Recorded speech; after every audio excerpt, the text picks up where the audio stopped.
انہوں نے اپنے ملک میں بسنے والے مختلف طبقات کے ماننے والوں میں اتحاد اور میل جول پیدا کر دی تھی۔ علم و ادب کا اس قدر دلدادہ تھا کہ علماء فضلہ کے علاوہ وہ کتابوں سے بھرے ہوئے صندوق بھی اپنے ساتھ بھی رکھتا تھا۔ یہ تیلگو زبان کا سب سے پہلا سرپرست تھا اور قدرداں بھی تھا۔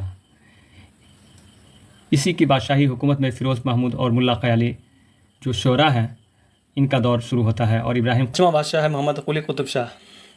آپ نے اس سے پہلے پڑھا سلطان قلی قطب الملک۔ دوسرا بادشاہ ہے جمشید قلی، تیسرا ہے سبحان قلی اور چوتھا ہے ابراہیم قلی۔ ابراہیم قلی کی وفات کے بعد اس کا چوتھا فرزند محمد قلی قطب شاہ، یہ گولکنڈہ کا پانچواں بادشاہ تھا۔ قطب شاہ کو اور مضبوط اور طاقتور حکومت اپنے والد سے ورثے میں ملی تھی۔ یہ محمد قلی قطب شاہ جو ہیں ان کو جو وراثت ملی تھی حکومت کی، یہ وراثت ان کو مضبوط اور طاقتور حکومت یہ ان کو والد سے ہی وراثت میں ملی تھی۔ اردو شعر و ادب کا فروغ اور حیدرآباد کا قیام محمد قلی قطب شاہ کے عہد کا کارنامہ ہے۔ وہ علوم کا قدرداں تھا، وہ جو ہے علم کا قدرداں تھا اور خود بھی وہ شعر گوئی میں مہارت رکھتا تھا۔ شعر گوئی میں محمد قلی قطب شاہ جو ہے یہ شعر گوئی میں خود بھی مہارت رکھتے تھے اور اسے اردو دور کے پہلے صاحب دیوان شاعر ہونے کا جو ہے شرف حاصل ہے۔ انہوں نے کوشش کی کہ ملک میں بسنے والے سارے طبقات کو آزادی حاصل ہو۔ محمد قلی قطب شاہ کے وفات کے بعد اس کا بھتیجا اور داماد سلطان محمد قطب شاہ تخت نشین ہوا شاہ ہے، اور محمد قلی قطب شاہ کو مضبوط اور طاقتور حکومت اپنے والد سے ورثے میں ملا تھا۔ اردو شعر و ادب کو فروغ اور حیدرآباد کا قیام محمد قلی قطب شاہ کے عہد کے کارنامے ہیں۔ وہ علوم و فنون کا قدرداں تھا اور وہ خود بھی شعر گوئی میں مہارت رکھتے تھے۔ اسے اردو کے پہلے صاحب دیوان شاعر ہونے کا شرف حاصل تھا۔ محمد قلی قطب شاہ کے وفات کے بعد اس کا بھتیجا اور داماد سلطان محمد قطب شاہ تخت نشین ہوا۔ تو یہ سلطان محمد قطب شاہ کون ہے؟ یہ بھتیجا اور داماد ہے۔ یہ کس کے؟ محمد قلی قطب شاہ کے۔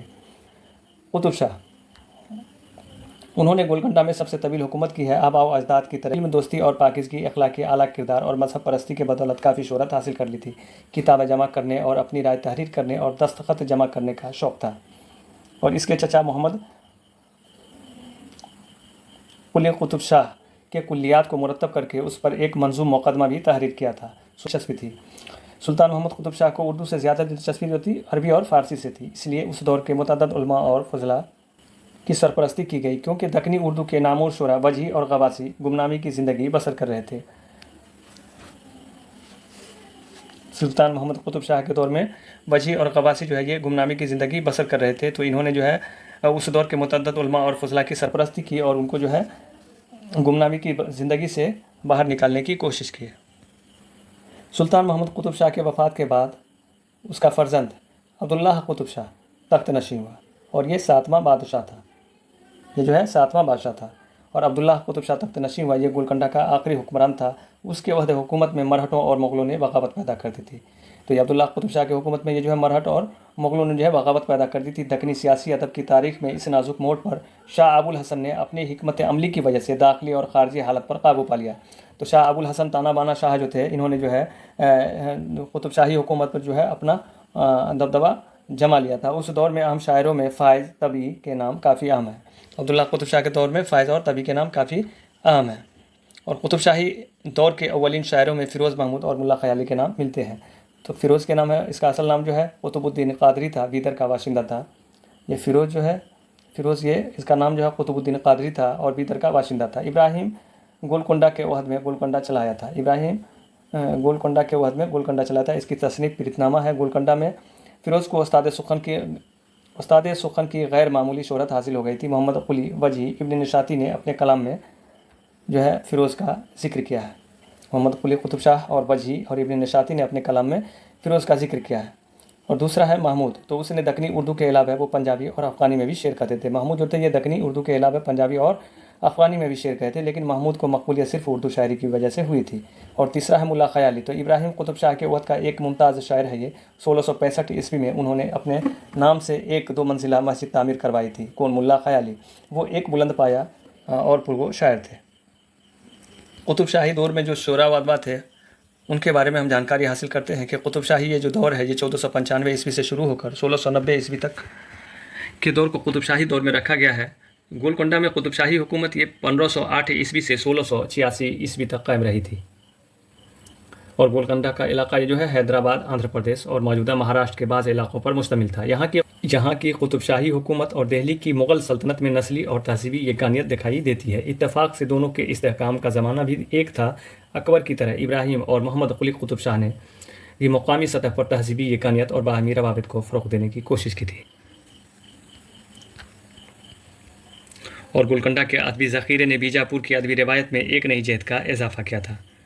اور گولکنڈہ کے جو ادبی ذخیرے تھے، جو تعلیم و تہذیب کا ماحول تھا، وہ بیجاپور کی ادبی روایت میں ایک نئی جہت کا اضافہ ہے۔ یہ جہت عشق و عبادت کے کئی نام ملتے ہیں، جن میں چند نام یہ ہیں، جیسے محمود، فیروز، محمد قلی قطب شاہ، اسد اللہ وجی، عبداللہ قطب شاہ، غواسی، ابن نشاطی، قاضی محمود بحری۔ اور جو نام اہم ہے اسے دیکھ لیتے ہیں کہ محمود قطب شاہی حکومت کی ابتدائی زمانے کے شاعر تھے۔ ان کا ذکر وجی اور محمد قلی قطب شاہ نے احترام سے کیا ہے۔ محمود کی غزلیں مرثیے اور دوہرے مختلف بیاضوں میں ملتے ہیں۔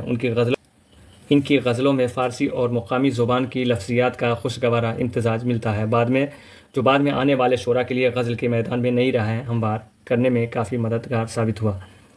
دوسرا نام ہے فیروز۔ اس کا نام قطب الدین یا قطب الدین قادری تھا۔ اس کا شمار بیدر کے مشہور شاعروں اور گولکنڈہ کے بڑے اساتذہ میں ہوتا ہے۔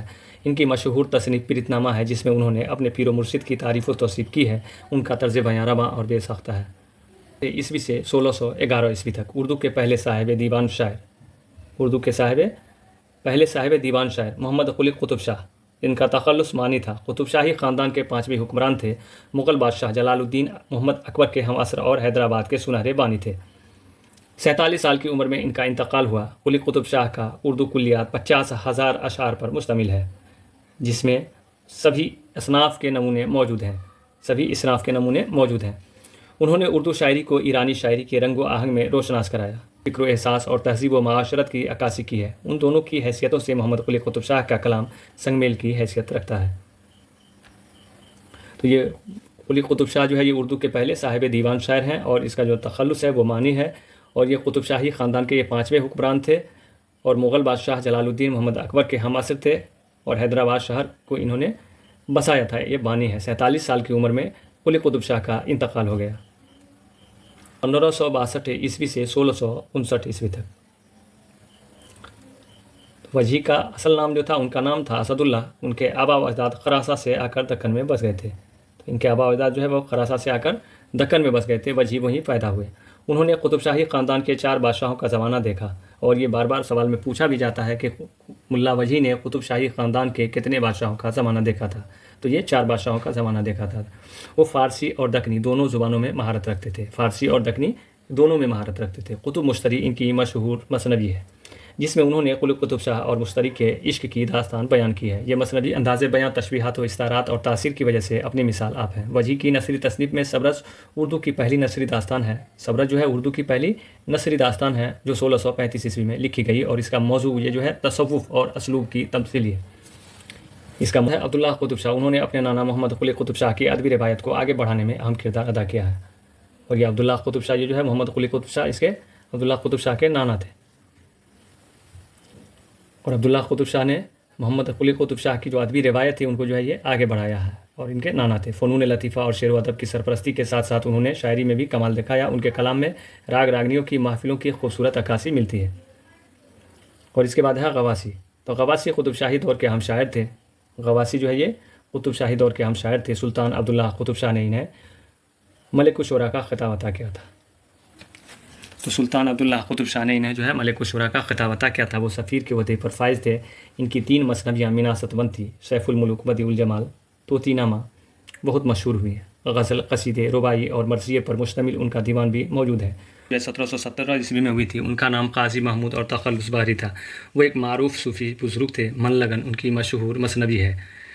تو بحری کی مثنوی جو ہے یہ من لگن ہے، اور یہ صوفی بزرگ تھے، اور ان میں تصوف کے مضامین دل نشیں حکایتوں کی صورت میں بیان کیے گئے ہیں۔ زبان و بیان کے اعتبار سے من لگن بلند پایا مثنوی ہے۔ ان کی دوسری مثنوی بھنگ آپ نامہ بھی موجود ہے۔ بحری نے غزلیں بھی لکھی ہیں، جن میں شگفتہ روانی اور بے ساختی پائی جاتی ہے۔ ابن نشاطی، ان کا نام شیخ مظہر الدین تھا۔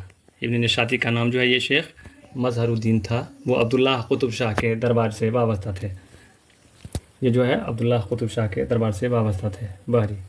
ان کی مثنوی فول بن بہت مشہور ہے. فول بن فارسی قصہ بساتین الانس کا دکنی ترجمہ ہے. اس میں عبداللہ قطب شاہ کی مدح میں اشعار لکھے ہیں. نشاطی کی یہ مثنوی لفظی اور معنوی خوبیاں سے پر ہے.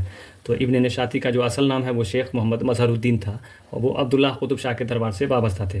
ابن نشاطی یہ جو ہے عبداللہ قطب شاہ کے دربار سے وابستہ تھے اور ان کی جو مثنوی ہے وہ فول بن ہے جو بہت ہی مشہور ہے. اور فول بن جو ہے یہ فارسی قصہ بساتین الانس کا ترجمہ ہے، دکنی ترجمہ ہے. اس میں عبداللہ قطب شاہ کی مدح میں بھی اشعار لکھے ہیں. نشاطی کی یہ